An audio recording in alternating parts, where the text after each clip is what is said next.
እንግዲህ እግዚአብሔር ጧት ካለ እሱ አይመሽበትም አይነጋበትም። እሱ ጋር ሌሊት የለም ታውቃላችሁ። እሱ ጧት ሲል እኩለ ሌሊት ሊመጣ ይችላል። እግዚአብሔር ሌሊት ከመጣ ጧት እሱ ምን ነው አሜን ብትሉ ለምንድነው ጎትታችሁ ራሳችሁ ጧት ውስጥ መከቱት? እግዚአብሔር ሰማይና ምድር የፈጠረ አምላክ እመጣለሁ ሲል በር ነው የምከፍቱት። በዚህ ቢመጣ ይምጣ ብቻ ነው መምጣቱ ነው የምፈልገው። መጣው ሂዱ አላችሁ እነ ጴጥሮስን። እሺ አሉ። ግን ከማጋ ይመጣል አሉ የሚል ቃል አለ። ባይዘው እንደዚህ ባይናቸው ሲፈልጉ ምንም ታንኳኩ የለም። ከማጋ ይመጣል ምን አሰብ እንደ ልማዱ ባህር ላይ ሌሊት ትቶን ጧት ሊገናኝ ነው። ሲሄዱ መጣው ብሏል አይቀርም። አንተ መንገድ አታበጅለት መሳፈሪያ ልትሰጠው ነው እንዴ? እንዲህ በባህርና በሌሊት የሚመጣ አምላክ በወጅብና በአውሎ ነፋስ መካከል። አውሎ ነፋስ እኮ እኛ አናውቅም ታውቃላችሁ አይደል? እኛ አናውቅም። እኛ ሀገር እኮ አውሎ ነፋስ የለም፣ ነፋስ ነው ያለው። አውሎ ነፋስ ማለት ትክክለኛ ቶርኔዶ፣ ያው ሌላ ሀገር የኖረ ሰው ነው። ቶርኔዶ እኮ የዓለም ፍጻሜ ነው ይመስልህ። አጠገብ ቤት ንቅል ብሎ አየር ላይ ሲሄድ በዛ መሀል መንገድ አለኝ። አሁን በወጀብና በአውሎ ነፋስ ማለት በቶርኔዶ ውስጥ ከተማ ጥርቅ የሚያረክ ከተማ የሚጠርግ ቶርኔዶ መሃል አው እግዚአብሔር ይመጣል። እንደዚህ ይተራም አይደናቀፍም ታውቃለህ። ንፋሱ ልብሱን አይገልጥበት ቀጥ ብሎ ነው ይመጣ። ስሙ ለዘላለም የተባረከ እና ይምጣ አይምጣ። እንደውም እነሱ እኮ እየሄዱ እያለ አይደለም ይለው ለኩለ ሌሊት አራተኛው ክፍል ሌሊት ማለት ከሌሊቱ 9 ሰዓት እስከ 12 ሰዓት ነው። እንግዲህ ሚኒመም 10 ሰዓት ቀዝፈዋል ማለት በአሳጥማጅ ኤክስፒሪየንስ።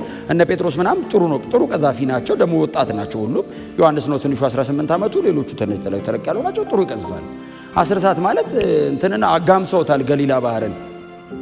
እመጣለሁ ብሎናል ብለው እየጠበቁ እያለ አውሎ ነፋስ ተነስቶ ሲያሰቃያቸው እየተራመደ መጣ የሚል ቃል አንብበው።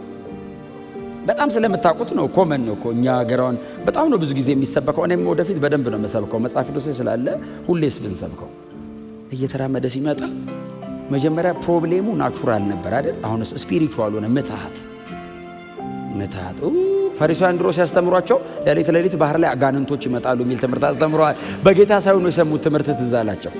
ይኸው መጣ ወይ በቃ አስበላን። ይሄ ሰውዬ ዛሬ ሂዱ ስለ እኔ ድሮም አልተሰማኝም ቀልቤ ገና መንፈስ ቅዱስ አልተሞሉማ ቀልብ ምናምን ሐዋርያ ሥራ ላይ ነው መንፈስ ቅዱስ ምናምን። ሐዋርያ ሥራ ላይ ባህሩን ጸጥ ያደርጉታል። ካልሆነም ወደ ጌታ መሄዳችን ነው ብለው ተጨባብጠው ጸልየው በዛው ነው የሚሄዱት። እዚህ ጋር ግን ገና ሂሳብ እየሰሩ ነው አይደል? ሁሉን ትተን ተከተልን ምንድነው ትርፋችን?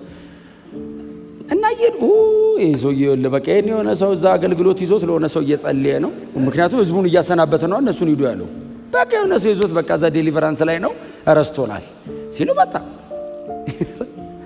ምትሃት ያዩ መሰላቸው ይላል። ምትሃት ነው እርግጠኛ ነኝ ጴጥሮስ ነው ሊል የሚችለው። እሱ ነው የሚያመልጠው፣ ቶሎ የሚያመልጠው እሱ ነው። ያለ በቃ ምትሃት ያው ምትሃት መናፍስት መለየት አልተሰጠማ ገና ነክተ ነው የምታረጋግጠው ያኔ። አሁን ቢሆን ጌታ ነው ጌታ አይደለም ታውቀዋለህ። አጋንንትም ከሆነ ሲጀመር አይጠጋም ጮህ ይወጣል። ከዛ ኢየሱስ ነው። ምክንያቱም እሱ እየመጣ እያለ ምትሃት ነው ሲሉ ምንድን ነው ያለው ጌታ? ምክንያቱም ትንሽ ከቆየ ብዙ የስህተት ትምህርት ድራይቭ ሊያደርጉ ነው። ስለዚህ ቶሎ ብሎ እኔ ነኝ ትንሽ ከቆየ ብዙ ነው የሚያወሩት። እየተራመደ ነው ብሎ ሌላ ነገር ብዙ ነገር ነው የሚሉት። ምትሃት ነው ሲሉ አይዟችሁ ነው ነኝ አለ። አትፍሩ አለ። ከዛ ይኸው ጴጥሮስ እንዴ አለ ጌታ ነው አለ። አንተ ከሆንክ ጥራኝ። ደህና እየመጣ የነበረው ጌታ ቆመ።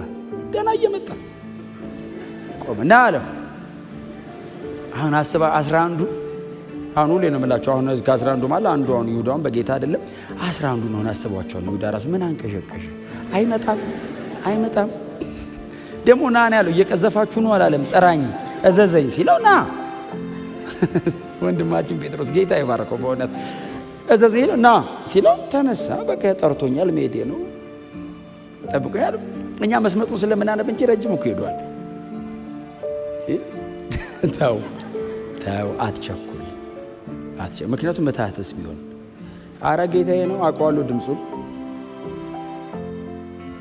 መጀመሪያ መሀል ላይ ያው እንደምታውቁት ማወቁን የጎዳው አሳ አጥማጅ አይደል? ውሃ ያውቃል። ውሃ ማወቁ እውቀቱ ላይ ሪስክ ነው። እውቀት ከሌለ እማያውቅ